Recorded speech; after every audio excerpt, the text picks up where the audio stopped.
my attitude. Even when I'm not, you say you're ready.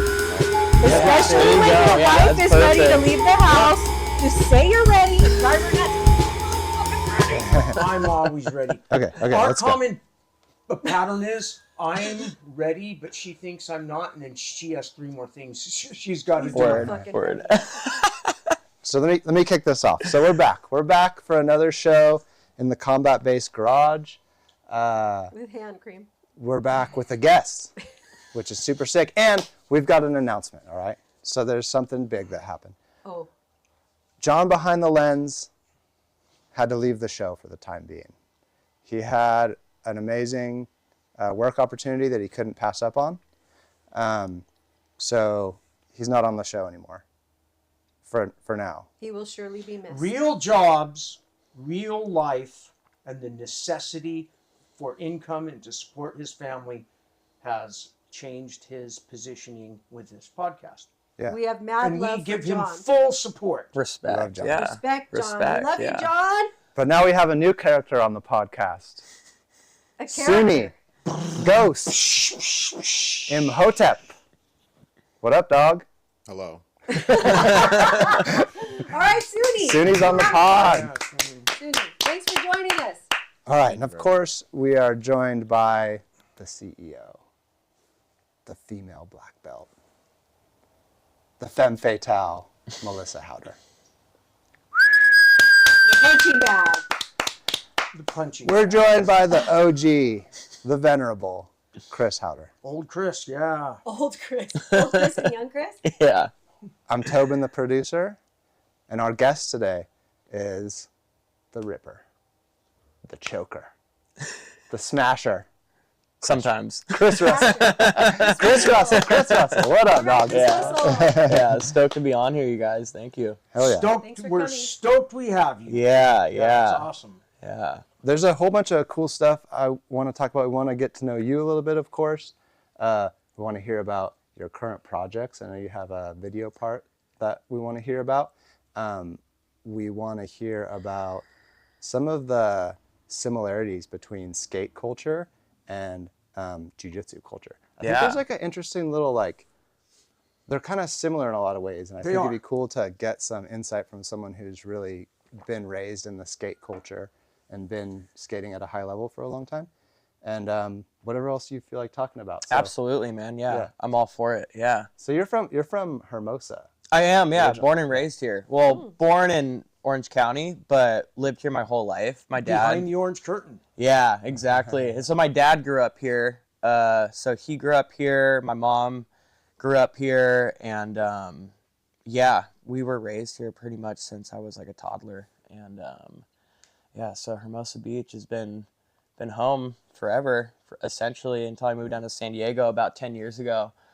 And yeah, a lot of rad history here with jiu-jitsu, skating, punk culture, just everything. It's so funny. It's like so circular, right? Yep. It's funny because I found jiu-jitsu at a younger age a little bit. Like my dad was a purple belt under Bob Bass, and kind of tried to show me when I was like 15, 16 what it was, and I didn't really pick it up or understand. And it was like that pivotal moment where I was like, skating really started taking off for me, and I started traveling, and I thought it was something I could like just cruise through, and I sucked at it. I didn't get it at all. And then it came like fully back around here like about 4.5 years ago, and that's when it really grabbed hold of me. And I think it was just maybe my maturity in my mind, and everything was kind of ready for something else. And it's jiu-jitsu, as we all know, and if you're out there hearing this, you probably know,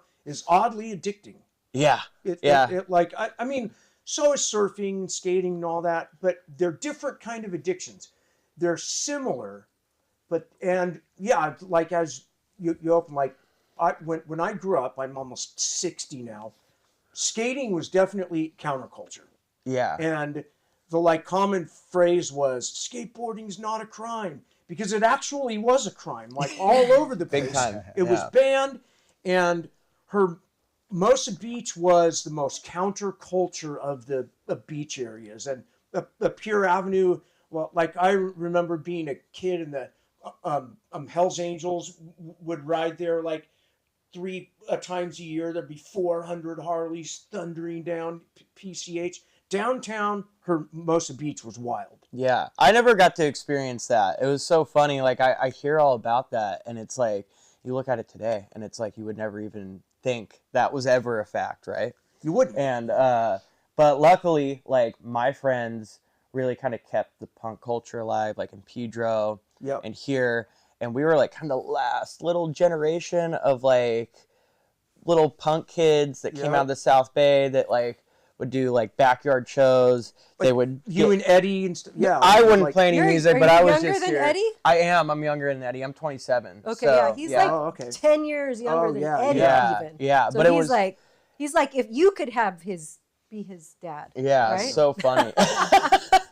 But like it was so rad and special. Like we had such a cool little like Hessian skate group that all the friends like played music, did art, did graffiti, you know, and like got banned from all the bars from around here from playing. And just like, you know, it was funny. It was like that last little generation and like the last little smidget of grit that this place had before it was completely kind of like wiped. Gentrified. Yeah, totally. I mean, like even our block here, like I'm trying to think what year I moved in here, but I was 21 83. when I moved from Manhattan Beach to here. 83. Yeah, and there wasn't any two-story homes. It was all single-family beach cottages. Tweakers and bikers. There's meth lab, bikers. There was always chaos happening. Oh, the house that had 80 cats. Yeah, I helped thin the herd a little bit there for a while. It was just a different area. And then like every year, one of the little houses gets sold, goes down, and up comes a mansion. And it's yeah, even when I moved here, it still had way more of that element, and that was like 22 years ago. It still had. It still had way more of that. That feel, and now it's completely different. Now they're trying to edge us out. I know, it's so crazy and sad, right? Because it's just like there's no real culture behind any of that, you know. No. It's like there's a lot. Yeah, I think like I mean, like in art, there's the common theme, and of course we lose nuance when we simplify it. But like, there's a quote unquote bad area. Artists tend to move in because artists are poor. Rebels and people who change a culture move in. Then that stuff becomes popular and mainstream, and then the wealth comes in and kicks the creatives out again until they find a new spot. And sends us hate mail? And you get hate mail. Yeah. And I mean, that's like happened all over New York, LA, London, Paris. It's a very common, and I don't think it's intentional. I think it's just the mechanism of how land becomes more valuable because of creativity. And then the creativity gets killed because of the money. And that has to repeat that same weird thing. No, absolutely. I think people who are like outside see this shiny object, this like amazing, this creativity, right? This art, whatever is being created. They want in on it, and by the time they come in on it, it's already gone. You know, because it's just like it thrives in chaos. It thrives in chaos, and in these like harsh environments, like comes a lot of beauty. So like, and then chaos, even if we hate it, chaos is inherently a creative mechanism to get things going. Dare I say necessity? A necessity, yes. I think, Which is, I think, why Jiu Jitsu is kind of counterculture. Yeah, because absolutely. like just the action of grappling is chaotic compared to some organized martial art where everything is so structured that there's so much less individual expression. However, there are a lot of groups and organizations have tried to stop that so that they can make it mainstream. So that's what's been happening. Been happening. Not completely, of course, but Yeah, I think what's so beautiful about jiu-jitsu is that it's hard and it hurts, and it's like it kind of washes out like the people that really don't love it. Like you really don't. You're like, you don't stick around unless like you really enjoy it, you know. Yeah, I had a guy who he committed that he would train until he had a blue belt, no matter what. And I would tell him, you know, you'll probably fall in love with it. And he got a blue belt. He rolled one more time after that and just wasn't for him. Just whatever issues he had or didn't have, or like maybe people who have certain issues need to work it out on the mat. Maybe people don't. And he never caught that bug. But I think that more and more it's shifted so that there are plenty of places you can go where you don't have to put in that hard work and you're still going to get rewarded with a belt. True. And so it's going to keep people coming back, even though they're not putting in what some of the rest of us have done. Yeah, absolutely. Like there's definitely schools where where like the emphasis, right? Because if you create an environment where like there's a reward system, it's lucrative because people want to be like patted on the back, right? And that's not really the whole point of like this, right? Mm-hmm. It's not the point of like skating or doing anything that's really like expression based or like just, I don't know, like innately deeper than what you can almost give it words, right? So if like there's emphasis on like quick promotions and just like kind of like all this stuff, it loses like it loses a lot. It loses the grit and and it's probably and everybody's probably not as good there as well. What too. it loses is its soul. Yeah. Like any art, once that part of it's killed, it's lost its soul. And that's definitely happened a lot over the last 20 years. So like a couple of months ago, I'm in China, and there's really, you know, a small, extremely wealthy class, a growing upper middle class, and a massive amount of poor.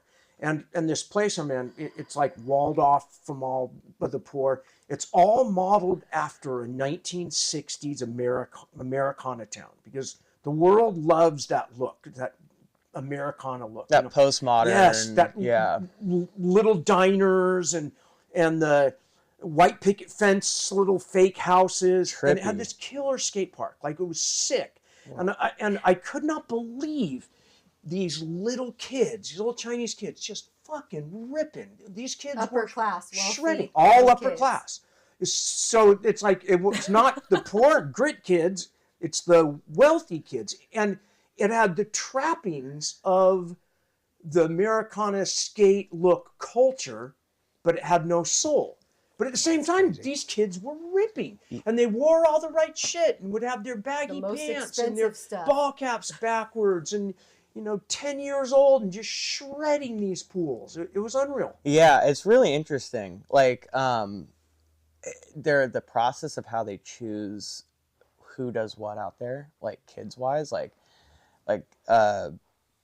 I saw a video. This is how they do it for skating, but this is how they do it for like power lifters and stuff too. Is they'll go and they'll take a group of kids, and they'll put them through like out of class, like random, and they'll make them do these like tests, like a stationary long jump, like how deep is your squat, right. All these things, and 98% of the kids get the cut and are never gonna do that ever again. Yeah. And then these other 2% are being like, "This is what you're doing," because you're like, you are slotted. Yeah, which is so weird. From the age of 6. Yeah, which is so weird to take that that mindset and that type of like thing and then apply it to something like skating that's like so like we've said, like expression based. It's super strange to me, and that's why I think all these kids are really technically great out there. Not taking it, it's so rad. They're technically good. It's super rad. Yeah. But also it's like these kids haven't had any chance to do like some self-discovery. No. And they like, all look the same. But the same 3 tricks and totally. Back. I mean, they're being geared. That's the huge shift right now in skating, and that we've never experienced before. Where now we have kids and teenagers being geared specifically for the Olympics. Like that's never been a thing before, where we have kids like being like, no, this is what you're doing. This is the criteria. You're not learning anything else out of this. Like you're going to be a pro skater, and not even you're going to be a pro. You're going to be a competitor.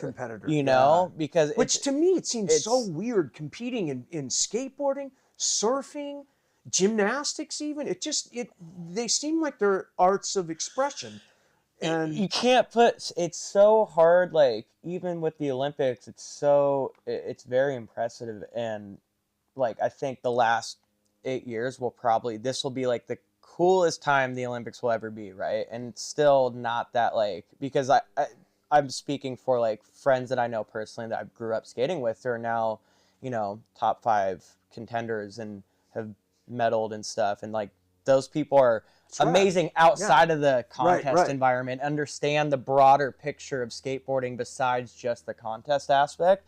But I think after probably this next round, we're going to see a lot of like kind of redundant, repetitive type of skateboarding that really lacks a lot of like style, and it already starting to shift that way to where it's like there's not as much emphasis on like that feeling and kind of what it's just all about, and like just that visceral emotional reaction you get from watching people skate. Yeah. I keep thinking about how now there's skate camp and skate class and all these like organized things for kids to participate in. Adult organized kids skateboarding activities. And like, I mean, that wasn't a thing when I was a kid. Yeah. You were just out, totally experimenting. Yeah, getting your hands dirty and bleeding. Making and running away from security and getting kicked out. Jumping fences. And, I mean, we were up here. The establishment hated you. Yeah, like, we were up here getting the skateboards, cops called on us and like just like barging backyards and PB like with rich people with empty pools and pool stuff. days. And, and like, oh man, it was so funny. And summer of 1982 was like one of the best summers we ever had. There was a house that people moved out. We like had to empty and clean the pool, and we kept that pool secret for like over a month, which is hard. That's great. And I remember when the word like finally got out and we rolled up, and then a bunch of like hardcore guys were there from Venice and everything, and like then the pool lasted about 2 weeks, and then. But it got probably destroyed. Got destroyed. It was so rad. Cops came, filled it. But that was the coolest. Like that's I think. In life, the funnest summer I ever had. It was when partying worked. I was old enough to be cool and have girls like me, but young enough to not worry about responsibility. And here we have this fucking pool. It was like, God, this is great. We had a kegger at the house. It was just an abandoned house and a pool. Yeah. Summer before senior year is often that way. That was your summer before senior year. Yeah. We had a pretty rad pool going for a while up here too. Like right off of right near Maricosta. We called it the Lemon Pool, and we were about like we were probably like 18, and it was going for so long, and it was like sat between like two houses where people lived, but this place was like abandoned. It was sick, and it had like ladyfinger coping, and the stairs were a go, and it was like it went on for the pool lasted for almost a year. Which was crazy. We were tripping out. It was like how's this lasting? Hey, how is this lasting here? Right. Like there's we're all puffing back there, and people are cracking beers and stuff. Like nobody's being low key, and it lasted for a long time. And I think it was that funny moment where like people didn't quite care as much about like their like skateboarding was like in that phase where like people really respected it, And then so it was funny. It lasted for a minute though. There's some pools around here that were fun, Did you do any of that like Woodward camp stuff when you were a kid, or like, because when I was a kid, like in the 90s, that was when all that stuff like started. And I remember there was a couple kids that like their parents sent them for a summer, and then they came back and they were like super good at skating all of a sudden. And we were like, whoa, that's so rad. And did you ever do that? Yeah, I went one time, but I was already like pretty good. Yeah. Like I was already good. Like I was better than like the dude who like was leading our thing. So, but it was just for like the fun of it. Like we were just out there because I was like, I think I was like, God, I had to been like 11, and my one buddy, Sky Siljeg, was with me too, and he's a little bit older than me, and like it was just like we just wanted to go for the camp experience and like have fun and like try to like sneak off with the cheerleader squads, like and stuff, like, and so like that was like the whole reason we went, and it was like just fun like little kid stuff, and they had like awesome they had like a vert ramp and like all sorts of stuff to mess around at there, so it was fun as like a little kid, like I really enjoyed it. I only did 1 year though, and it was just kind of for the theatrics of it. Yeah. You went pro like pretty young. You were probably skating at a high level pretty early. I was just kind of like, it seems like you started skating professionally very early, and like, when did skating enter? Were you just skating always your whole life, or About like 7, Wow. probably. There was like a board always around the house, so I knew how to like.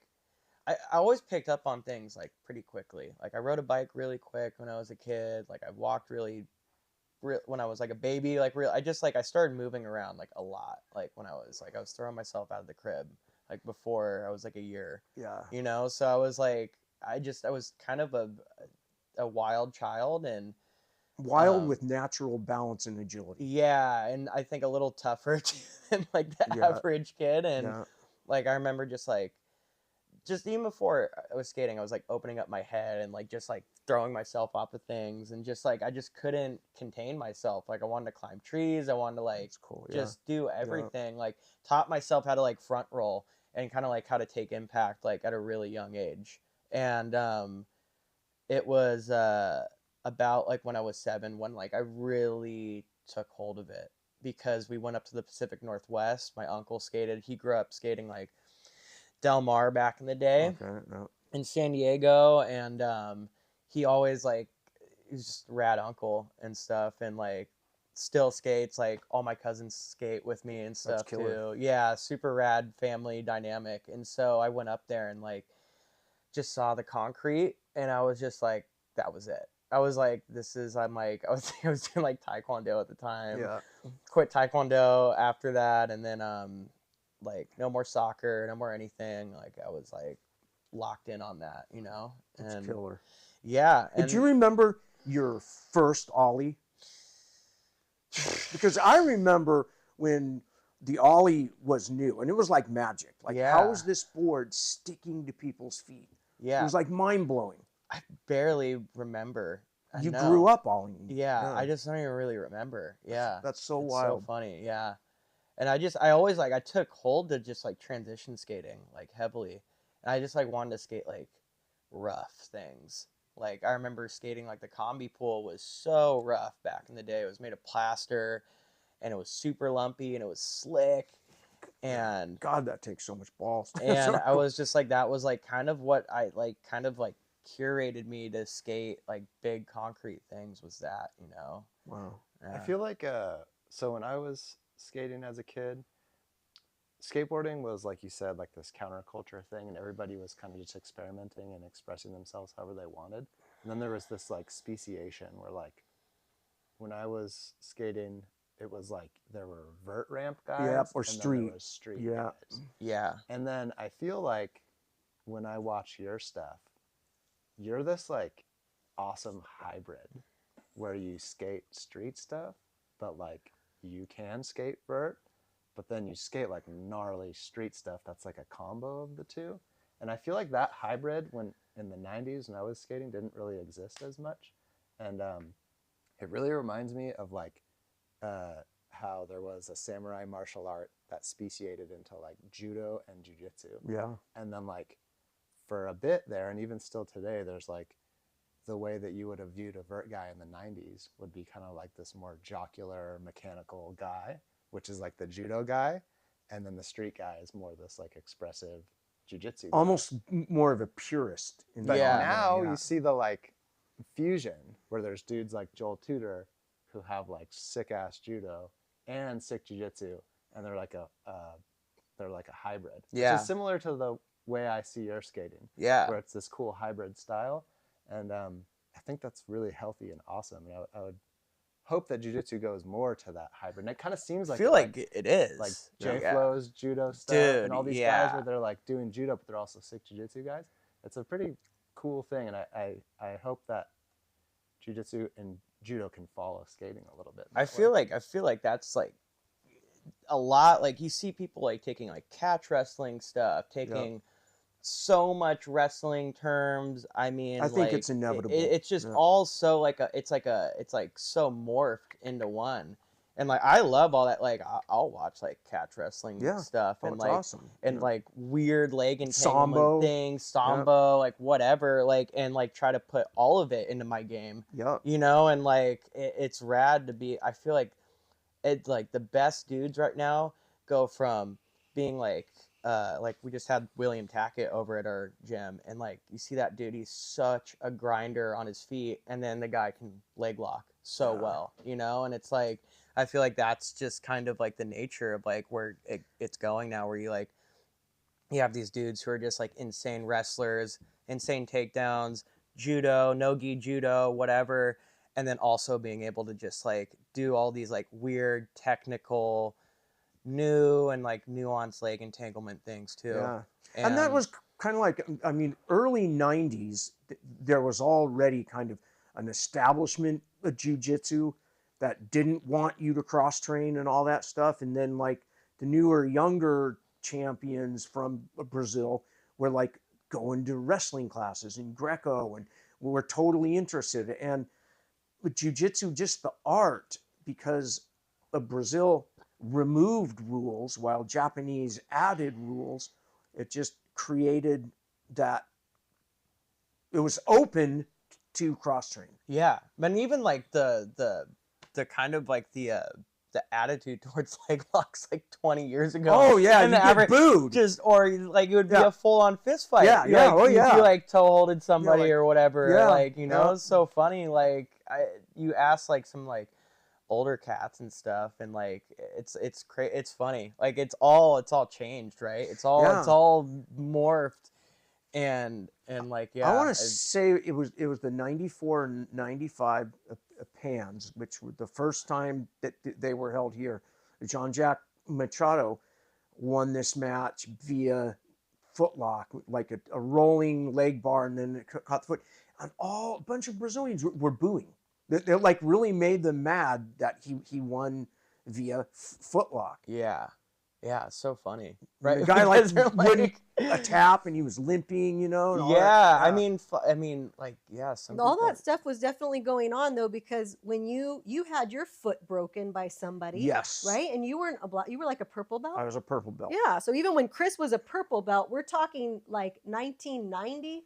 That was 90. Yep. About 1990 or 91. Yep. Yeah, so a maybe Brazilian who will not be named broke Chris's foot. Because I armbarred him. Yeah. And he got mad. And you got mad.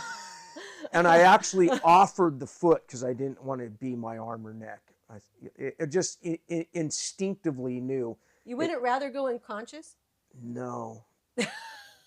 That's too It's too humiliating. No, it's just like when you think a street, when you're unconscious is over, your head's kicked off. Yeah. But so it's like I just knew, you know, while he's going at me for injury, I would rather him get a foot than my elbow, my shoulder. Right? Yeah.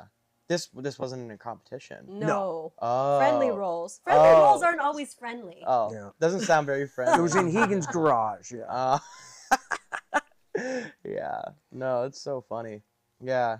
But I think if you're thinking like culturally, you're kind of saying earlier, like, oh, these things go super to the side of like technical, and then it kind of loses its soul a little bit. Yeah. But like, wouldn't you kind of say maybe there's like an in-between where like things hybridize after that? Yeah. So it goes like to that extreme, and it kind of like makes the technical really high, and then maybe there's another extreme that's like extreme cultural, and then they kind of like fuse back together at some point, and it kind of like drives forward in a positive Totally. way. Yeah. I think maybe that's what we're kind of seeing in skating right now, because skating's really in a weird spot. Like, man, like the people who are getting paid right now, I'm just like, man, you guys are not the ones carving the path for what this is, you know? Mm-hmm. That's it's up for debate and opinion, but I feel like I have a right to say it, you know, because I've put so much blood and put so much into it. But it's a weird thing right now where like the people who are supported on like, you know, there might be like a really high caliber of like technicality, but we're talking about like also people who are just so culturally significant, have so much style, and are such outliers in the best way in skating, not being taken care of.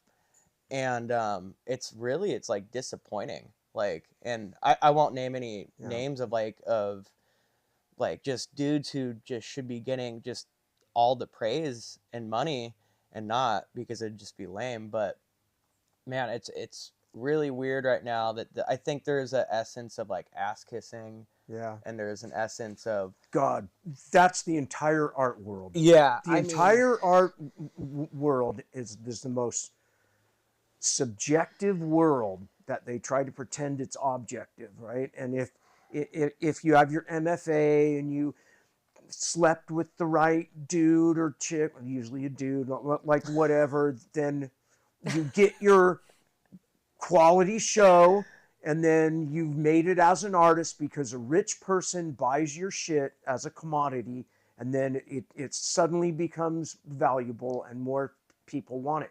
And the art world's full of incredibly talented artists, and the very few who are making a killing at the top, if you ask me, fucking suck. oh, it sucks. They suck.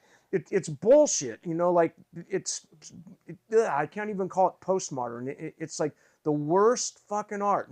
I like lowbrow art. Yeah, totally. But even some lowbrow guys know how to weave their way in that fine art world and actually start making real money in art. Totally. Yeah, I think it's like it's so weird. There was a lot of things that changed. I think with introduction to the Olympics and COVID happened, like COVID introduced bad business at a highest level of like what can we get away with, you know? Right.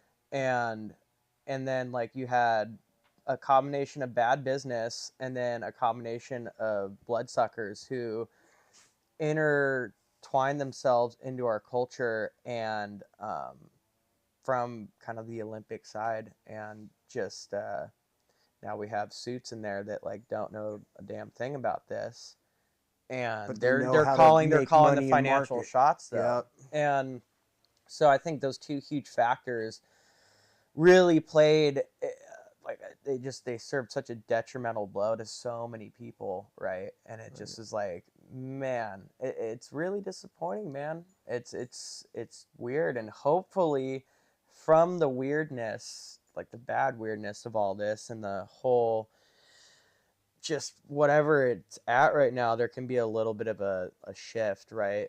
You know, because there is definitely there's so much rad skating going on right now, you know. And there's got to be a rebellion, and the youth with anything, especially culturally, like clothing and style, they're the ones who run what's cool. It's like if you want to know what's cool to wear, you look at high school in LA or New York, and then or anywhere. or They're all anywhere. wearing the same Yeah. shit because they're on the intranet. Yeah. Yeah, that's true, and that's changed. They wear the same shit That's true, all over yeah. the world. Yeah. To me, I go rolling up, I'm like, oh my God, it looks like a cross between 1980 and 1995. Yeah. This weird, like, those ugly grandma jeans that all the girls wear that like go up to here. God, those You bug mean me. my mom jeans? Yeah. This problem that you're pointing out, has happened to skating, I kind of feel like jiu-jitsu is like staring down the barrel of that same issue. Where like at this moment, I feel like there's guys that have been training jiu-jitsu for like 5 years that are like the superstars of the whole entire thing because they've entered the competition scene and have done really well, which is sick and rad. But like everything can't funnel towards those guys. Like there's this whole other thing that happens in the world of jiu-jitsu and in the culture of jiu-jitsu that like money needs to be allocated there. Totally. It seems like to me. And like one of the coolest things about skating, I think, is that it seems like the items of value in skating are like doing this art piece. It's like your video part. There's like your expression of what you've been practicing and doing. And like in jiu-jitsu, I don't think it's really like found that quite yet. Like its video part. Like I think it would be almost sick if dudes could like go travel to like different spots and like get footage of their training and then do like a highlight reel of their training and like release it in the same way that like you release like a skate video. Yeah. And then that would give people like something to sell without having to go win a tournament. And I feel like that would be like a cool thing. And people kind of do that, but not. But it's like the wrong people. It's not like the people you really want to watch. Like roll. And in a cool way where like, I just think it's so cool in skating how like a dude could like technically not be like anywhere near the caliber of like these kids in China that we're talking about. Right. But he's got a unique way of doing it, and then like putting to the right music, and like I don't know, there's like some of those old skate videos that's where like like the skating probably sucks, but like the production's so yeah. sick. There's Yeah. like art and there's craft, right? Yeah. And that's true with anything. There are wonderful craftsmen who have no artistic sense at all. They're mimicking, and they're, you know, they'll cut the perfect angle on their frame and everything, but it's got no character or soul. And then there's artists who are really good at the art part, but terrible craftsmen, Yeah. and need a craftsman to properly frame their piece or like whatever it is. And I think that's kind of true within everything, that yin and yang art and craft balance, which is a dueling Hegelian dialectic. Yeah, it's funny. I mean, and it's interesting too. Like even speaking just to the level part or whatever, it's like it's so that like it's so. I guess that's like where it really comes down to like what skateboarding means to the individual, right? Because like I'll watch Peter Hewitt frontside grind all day before I watch like a kid huck a 900, like because it just like a kid hucking a 9 means nothing to me. I don't know. It doesn't really like, it's impressive, but like It's impressive the there's first no- fucking time. there's or no yeah. like style and like holding on and like the texture and hearing like what, you know, I mean, it's like, what is he skating? How is he doing it? And like, is he making it look dangerous? It's like there's all these things. And I think we're served everything so quickly now at such a high rate. Like it just consuming everything. There's no like mystery or like surprise behind everything. You know, that's why magazines and everything used to be so rad. I mean, they're still super rad. Oh, the fucking but- phone has killed the magazine. And it's like and it's brought the huge technical thing because you could watch something 1,000 times over, which is amazing and rad. And I will give credit to that in the learning process of it. But between that poor clown. yeah. Clowns. But it's just like it falls flat when everybody just thinks they can just like grab and have it, you know. It's like not for everybody to have, you know. Do you guys And- still make like long form like teen videos like back in the day? Because it seems like Well, those were cool, yeah. Yeah. now it seems, or do you just do like a segment that you release? Like a random VHS, segment cool. that goes out online. Skate videos. So it's both. It's both. But I think now there's so many things that have changed now, and it's like it's. Well, just the camera being small. I mean, back village, you're trying to skate holding a giant fucking camera. Yeah, and I think brands now too have instead. It's so lame. See, the thing is, I spoke about this in an interview that may or may not come out because of just some reasons. But the problem is with skateboarding right now is like we are trying to keep up with the general public instead of the other way around. It always used to be the general public having to play catch up to us. Like we never had to placate to this. And now there's this shift to where The public has a demand for what you should and do. we're playing off of that, and it has absolutely nothing. It's like that is so not what it's about. And if like you start doing that, you're gonna lose everything. The light, the complete attitude behind your team, and everything is completely lost. You know, and you're trying to like play keep up and catch up or whatever, and placate to just like the public eye that doesn't know anything really about what this is. Right. And I mean, that's why like the fashion industry copies skateboarders because we've always been the forefront of what street fashion and streetwear is. You And know? it is fucking cool. And I mean, it's like, fucking cool. There's nothing as cool as skate/beach culture clothing. I mean, dude, you take or a, street inner, yeah. I mean, you take something like you take the industrial city, right, and you've turned it into this massive playground for creativity and destruction. And it's like the best way to put it is just like, I mean, I don't know, because it's kind of like you're destroying property and you're expressing yourself, and you're putting your life on the line, and it's all just for that right there. God, I love And there's- lowbrow art it's in just fucking- every it's just- form, whether it's skating, it's graffiti, I mean, it's so real as art. Yeah. Like where the snooty world is just so ugh. yeah. And I The mean, fuck you outta can't. I here. mean, they can't touch it, you know. Yeah. And it's like, and I think that's why they try, and that's where we're at right now, where it's just there's kind of just this weird, intertwined of just kind of boring things that have just mingled into our world, you know. Yeah. But Society we of totally the got I spectacle. totally went off topic. There Yeah. are skate videos and stuff, Yeah. but I feel like now that it's like it's hard. It's gotten so individualistic because of that need and that feed for the consumption of media, you know. Like so you just released a video part, right? Yeah. And was that a piece of a larger video, or is it just your part gets released on its own? That was it. That was just my thing, my kind of what my idea. I had like the work I put in for all that the last like few years was just kind of all it was a rough thing. It was, you know, we had an idea for this part.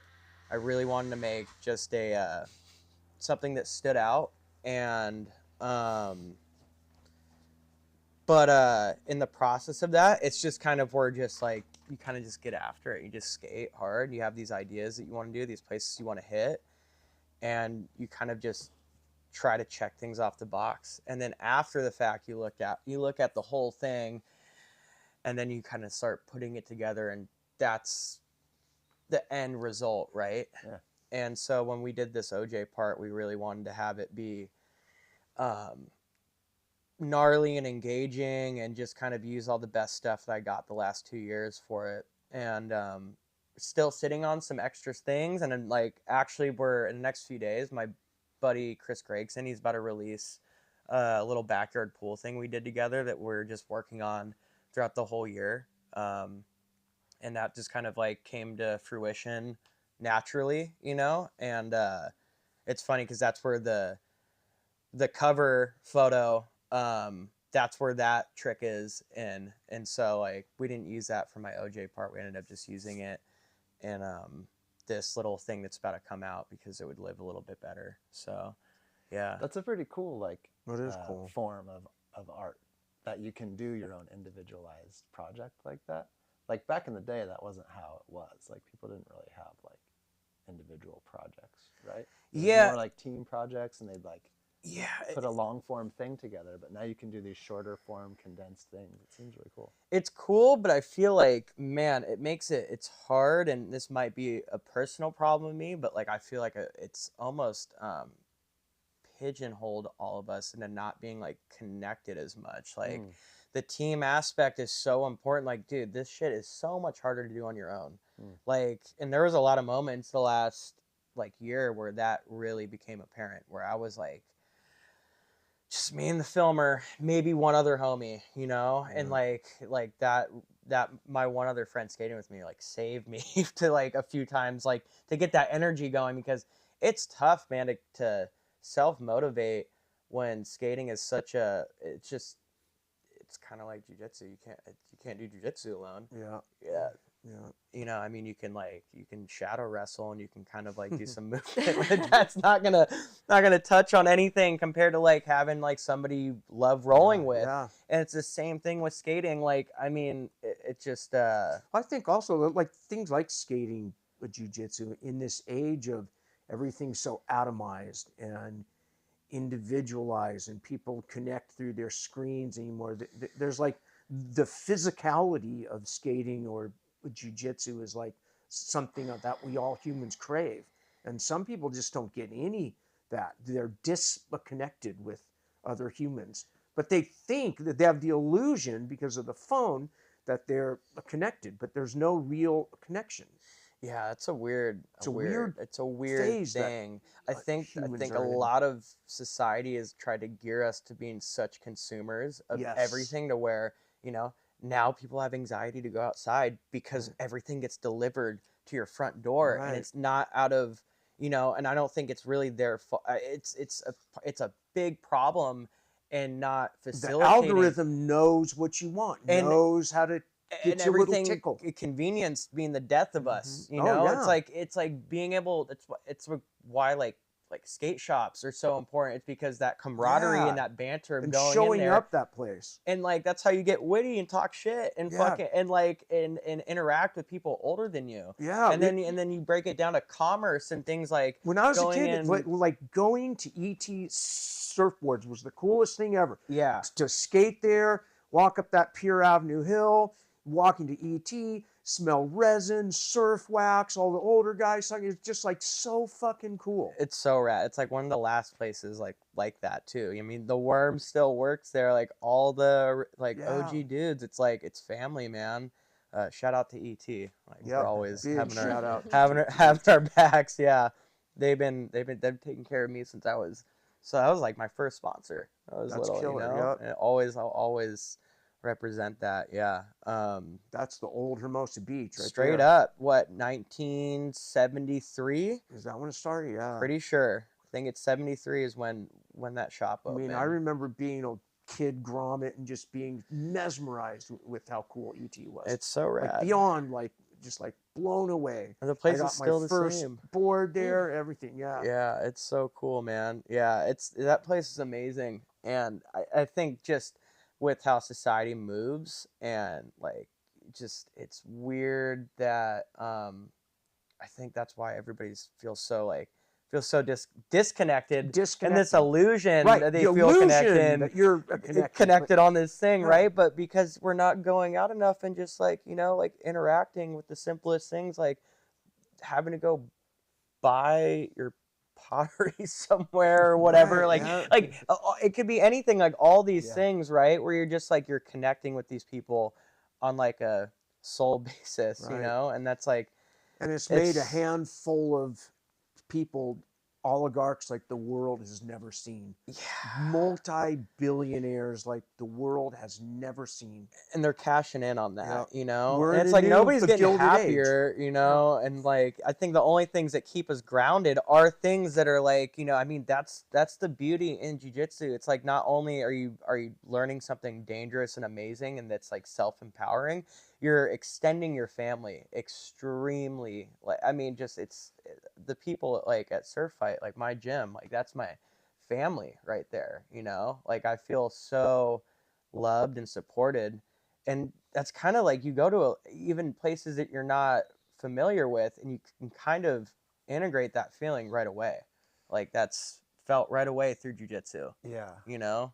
Yeah, you're a great jiu-jitsu guy just in the way you, the energy you put off in general. Like I remember appreciate seeing you on that. the mat the very first time here and training with you and just like that like positive, happy, and like curious and humble like combination of stuff is really nice. And there's a lot of people like that in jiu-jitsu, I feel like. And I always say it's a really efficient way for me to go at the end of the day and spend an hour and I get like physical exercise. I get to connect with people like that. I get a little mental exercise and then the spiritual practice, like you're saying, to like self-empower and develop myself in a way that I want to. So it's the best. Yeah, Jiu-jitsu's the best. I mean it really is. Like I can't talk about it. I mean I could talk about it for hours, you know, like really. How's the you know? training at SurfFight?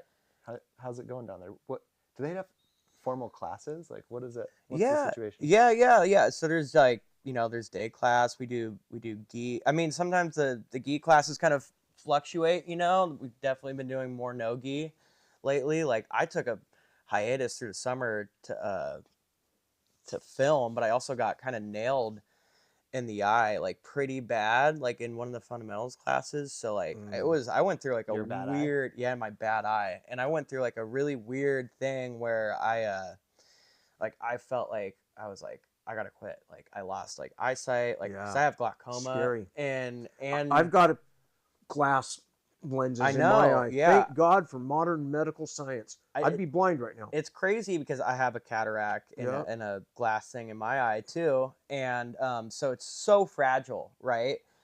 And I should just quit. remember. Yeah, you should both quit. Yeah, I know. I should quit I too. tried. Yeah, I I have a really, concussion. Your neck, you lost My a neck, kidney. kidneys. Yeah. yeah. So let's all quit. I really tried. I was like, I just felt so empty though without it too. Yeah, Even, it's like But you whenever couldn't I'm not. see? Hmm? You couldn't see out of your eye when you got hit? No, I could see, but I lost some vision, like, Okay. and my pressure spiked. And the thing is like the doctor has been trying to avoid this third surgery where they have to put a stent for my Ooh, glaucoma. It's just yeah. like another artificial thing Yeah. to add that I got to get replaced every 5 to 10 years. Mm. And it's like, if I even have my eye for that long, you know, Yeah. because it's just like already it deteriorated so badly after the accident that happened. And so it was so weird. Like I took this hiatus, I finished my part, and I came back. I'm just like, I'm gonna treat this a little bit differently. Like I'm not gonna I'm just gonna be selective about who I roll with, and I'm not gonna roll with people who don't know how to move. And that's spazzes. Yeah, Like, say no to spazzes. no Yeah, spazzes. God, Spazzes can learn with each other, I guess. No. Yeah, Or Tobin. yeah. In Take a ways, stab. Tobin and Chi-Man. Feed them the fucking enforcer. Yeah. Yeah, the like, enforcer. Yeah, Yeah. like I don't need no spazzes in my life. yeah, and in ways like as an older black belt with a bunch of stripes, I get to like easily calm people down, but it's like much harder if you're a purple belt trying to get some spaz to calm down. It's Yeah. just too dangerous Where it is, for me yeah, and you. yeah, and it's I'm not a fan of Can it. you wear some kind of like glasses or something? I Like a tried. goggle or something Yeah, like that when you're training? Then a The crossface. face The guy with the mask. goggles? Face mask. it's too much though. Yeah, you It's can't. too It's much, and horrible. it's like Yeah. how are you gonna have something? It's like It's like people- headgear, Dude, but I the think you guys should do- who will like The wear models? headgear for a while and then realize What, for take the this ears off. and Yeah, Super shit? models. Yeah. Yeah, they Yeah. don't You want to should- damage their ears. Models and actors. Models and oftentimes actors, wear yeah. it. Modify a pair of swim goggles where you just have one and you could be the pirate. The eye swim patch? goggle. So the swim, I tried some swim goggles. I tried. they cloud up. It's all, and they almost lacerated my eye. I got an engagement with one of our like dope wrestlers, and he's a small dude, but he's so fast and scrappy. And we were in the gi, and like it was just like we got in a crazy scramble. It's like I try to like uchi him, and he like kind of like he flipped out of it all crazy and like almost cartwheeled and Yeah. like nailed my glasses, and it lacerated. I would have probably just lost my eye right there. I think it would have been so Absolutely, yeah, bad. yeah. Like it was, Close it's call. like it was right under my brow line, Yeah, a and slash or of the right under my gi, eyelash yeah. line, Oof. and it sliced my eyelid open, and I threw him off. I'm like, I was like, it's probably more dangerous training with eye protection. But recently I did see, I think his name's Brandon Reed. I'm not sure. He's a wrestler. He just went up against Felipe Pena. They just had like a super fight, Yeah. and he was and I messaged him, and he was wearing these things called rec specs because he had a scratched cornea and an eye yeah, infection yeah. and stuff. So, maybe I'll try those, but I feel like I have a better, like it feels safer without wearing things, Yeah, honestly. I can see that. Yeah. Did they do a judo class down there? Friday mornings, Does yeah. Joel teach it? Joel does not teach it. No. The dude's name's Mark. I've been to a few. Super rad dude. He's awesome. One of those guys where like you don't do it perfect, it sucks. But is Makes he sense, is he I'm trying to think about what his last name is. Is he a black belt in jiu-jitsu and judo? Or I'm just sure jiu-jitsu? he's a black belt in jiu-jitsu too.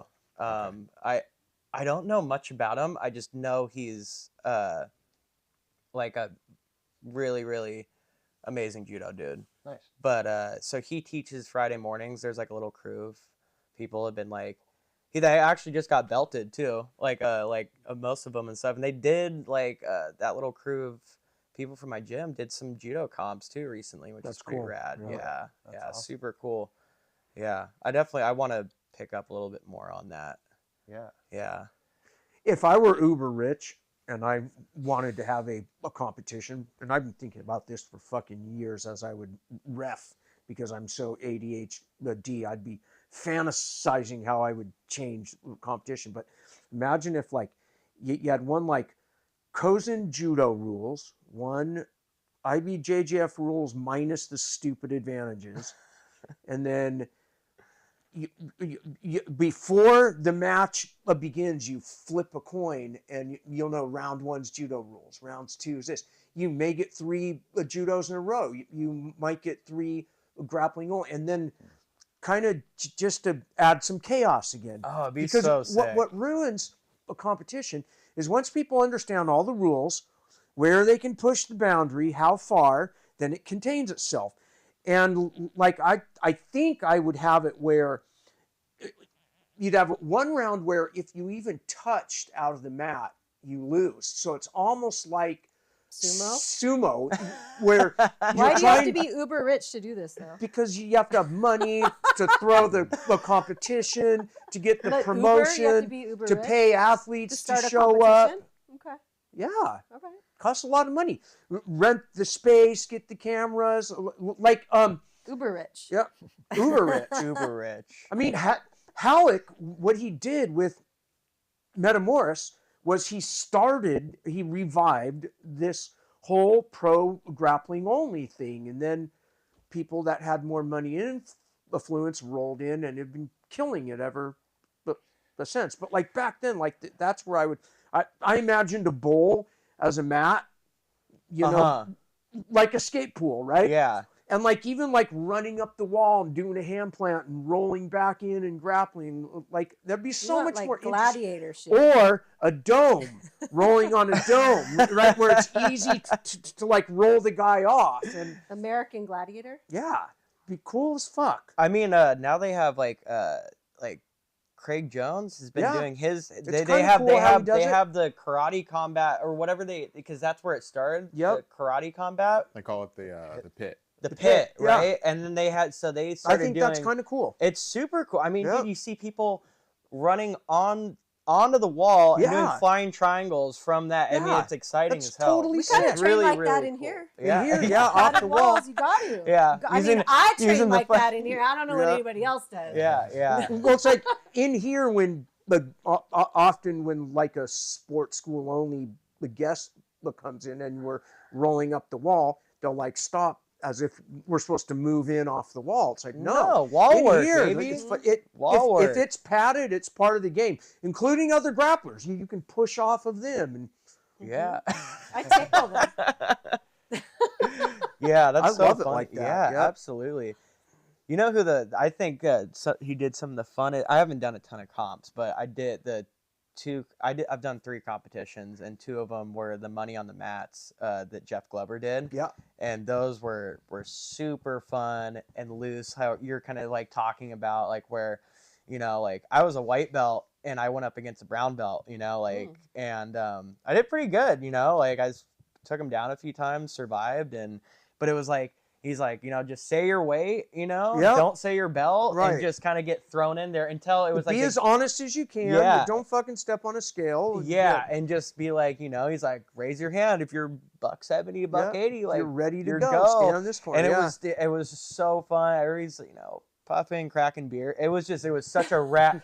It was such a crazy rad like Street jujitsu. It's just so cool. Like the energy was so rad. Yeah. It was so cool, and all these different schools coming, and just everybody just like really who just like loved this shit, you know. Yeah. And it was like, and that was actually kind of the transition of like the first one I did was like Joel. You know, I think Joel helped like literally coach me against one of his students, you know, at the time. And it was like, I was like, this is my school now. I was like, you know, that was it, you know. It had a warmth that doesn't always exist in jiu-jitsu culture. People get too serious. Totally. Too Yeah. wrapped up. Like Yeah. it's Too like the tribal. most important thing in They the get world. totally tribal. And they think like they got to protect their stuff because Yeah. I feel like it's about money most of the time. I got to Yeah. protect. I got to keep my stuff close so that somebody else doesn't take that. Yeah. Money Away and from ego, me. yeah. Yeah, I mean, I'm super blessed to be able to find Joel and Magid, you know, because that our environment, there's nowhere really like it, you know. I mean, everybody's just so, everybody likes a surfer, you know, a skateboarder, you know, like photographer, like whatever, so many different backgrounds, and it's just like it's such a cool, chill, awesome energy at our That is gym, cool. you know. Yeah, it's super unique. Yeah. That sounds like a really good mindset to have about your training. Because I imagine your skateboarding is a little different when you go out to have your sessions. There's probably a little more intensity to them and a little more anxiety around your... I don't know. I just remember when I like competed in snowboarding as a kid. And I got to like a pretty good level where I was like doing well, right? And like thinking like, oh, maybe I could get sponsored and all these types of things and like competing all the time and stuff. And I remember I got to this spot where I had so much anxiety every time that I would go. Because it'd be like, is today the day where I get broke off? You get the yips. And I end up in the hospital. You know what I mean? And that like kind of killed it for me. And I didn't want to do it anymore. And your jiu-jitsu experience does not sound like that at all. And some people have anxiety with their jiu-jitsu, but Oh yeah, it sounds like... huge anxiety. And I imagine the skating probably has some of that. I think what's funny, not You're getting just out of your mind. hurt. It's not even getting hurt. It's like sustaining it, right? Because of like, there's a financial aspect of skateboarding, and it's like, dude, it's been super tough. Like, I am making less than a teacher. Like, I'm making probably half that, you know, a year right now. It's like not really sustainable. And I have a kid, you know, I just had, and all these things, right? So skateboarding's, my relationship with skating has changed so much the last few years on account of like, you know, You gotta earn a living, earning a living, getting sober, finding jiu-jitsu, finding these other things that, you know, I love and I'm passionate about. And so even at this very moment, it's funny, it's like I'm going through these constant waves, and I'm kind of getting lost. I mean, the way you feel about so the anxiety and the skateboarding for you is around the activity, not necessarily the activity. Not really. Like, I think once you start putting emphasis on getting hurt, it's when it happens. Yeah. Also, like, once you're worrying about injury, it does seem to be, it happens more. Yeah. And I don't think, like, in the worst part about getting hurt is the healing. Like, getting hurt doesn't even hurt that bad. Right. You know, like breaking your bones kind of hurts, but like it's like it. Well, it's the not healing anymore part that starts after you're about 30, 35. Shit stops healing. Yeah. I think the part where it's like the most anxiety inducing is like, oh, I got to step back from this, you know? But I think what's been great, because I think no matter what, like skating, in jiu-jitsu, you're gonna get hurt. It's when it's gonna happen. It's when and how bad, but you will get hurt. And my first waiver I wrote up, I wrote that not only do I know I will get hurt, but I could possibly get seriously injured, and I accept this fact that I will get hurt. It's like that's what you're signing up for, an injurious thing. Yeah. And then even through those injuries, it's like, okay, I just got my knee popped pretty bad. How do I train through this smartly? You know, and like there was like, I've been hurt the entire time through my jiu-jitsu curve, you know, from not so much to pretty fucking injured. And like, it's just like, you just keep training, but you train differently. And that's your responsibility to be able to how to navigate that smartly so you can keep doing this, you know? Being with a group of people that are like-minded. Yeah. Like it's important. And I'll say I always knock on wood. The last couple of years I've been injury free. Yeah. And I've totally changed how I roll.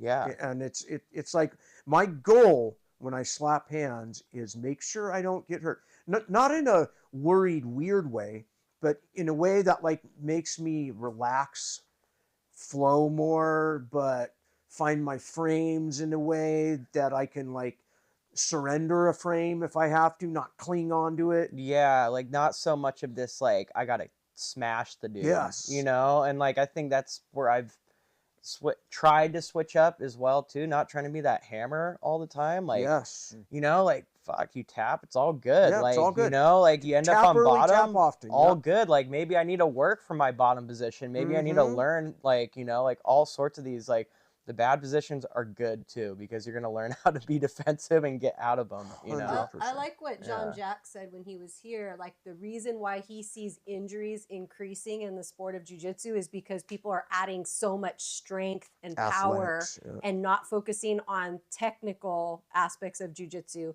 as much anymore. And that's what he believes is going on Yep. with our sport. Yep. And so I think one of the things that Chris has really tried to implement, and I'm trying to do that as well, is to remove athleticism from the rolls, Yes. which at first feels way less fun. Yep. At first it does.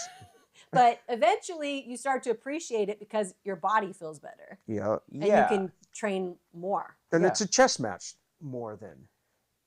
and it's and that you can sustain that through Yeah. your Till like you're later years in old. life. Like Right. you're not gonna be cartwheel passing when you're fucking 70 or No. whatever. I Like don't you know, even you're think not I even. could do a cartwheel anymore. You know, I'm it's so like fucked up. you're like when it comes down to it, that's when your real like pressury smash jujitsu starts to come through. That's why I love all your guys. Like your guys All all the old had guys? that old school pressure, you know, and like when you feel like there's like somewhere between like that age range from like you to like my dad's age range where you feel that black belt pressure, you know, like Yeah. the smashing, grinding where they don't need to even do much. Like to somebody who's like, I'm pretty athletic and I'm squirmy, you know, and like it's just cool to see like things that are not even, it's not even they're not intricate, they're done so right and Yeah. they work, you know. Invisible jiu-jitsu. Yeah, it's super sick. Yeah. Simple efficiency. Yeah, Yeah. exactly. Yeah. That's And like and then it like for me, just like in the last like 6 years, it's opened up so many new learning doors, and like just feeling this isn't the same as this. It's just the little changes that you're like, oh man, you could totally like find new rabbit holes of just ways to hold on a gi without clutching it. You know? Yeah. I love it. yeah, so rad, right? It's like the Yep. littlest engagement, the littlest Littlest things. adjustment. Yeah, it's Like so it's so tiny. that's art, right? It's so I Because, mean like- it's so cool. It's why it's so addicting. Yep. It's like you're just like That's the it's art. magic, Yep. dude. It doesn't Yeah, make sense. I You're know. like, man, yeah. I absolutely love it. Yeah. It's so Love cool. that aspect of it. Yeah, absolutely. We should probably wrap up Yep. here. Yeah. And Yeah, we should wrap up. do you have any? So you just put out that video part. Do you have anything else going on that you want to share with people, or if people want to find you online and see your stuff?